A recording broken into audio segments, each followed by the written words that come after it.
साथियों नमस्कार। गीता ज्ञानदाता कहते हैं ज्ञान और विज्ञान, इन दोनों शब्दों का यहाँ क्या अर्थ है और काम को इनका नाश करने वाला बतलाने का क्या अभिप्राय है।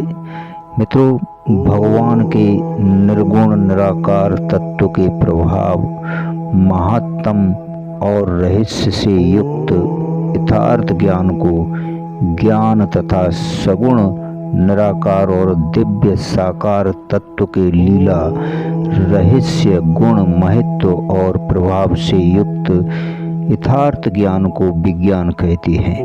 मित्रों, इस ज्ञान और विज्ञान की यथार्थ प्राप्ति के लिए हृदय में जो आकांक्षा उत्पन्न होती है साथियों, उसको ये महान काम रूप शत्रु अपनी मोहिनी शक्ति के द्वारा नित्य निरंतर दबाता रहता है। अर्थात उस आकांक्षा की जागृति से उत्पन्न ज्ञान विज्ञान के साधनों में बाधा पहुंचाता रहता है। इसी कारण से ये प्रकट नहीं हो पाते, इसलिए काम को उनका नाश करने वाला बतलाया गया है। मित्रों, नाश शब्द के दो अर्थ होते हैं, एक तो अप्रकट कर देना और दूसरा वस्तु का अभाव कर देना।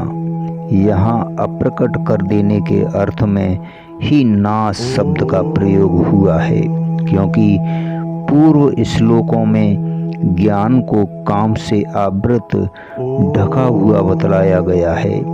ज्ञान और विज्ञान को समूल नष्ट करने की तो काम में शक्ति नहीं है, क्योंकि काम की उत्पत्ति अज्ञान से हुई है। अतः ज्ञान विज्ञान के एक बार प्रकट हो जाने पर तो अज्ञान का ही समूल नाश हो जाता है। फिर तो ज्ञान विज्ञान के नाश का कोई प्रश्न ही नहीं रह जाता। धन्यवाद, शुक्रिया।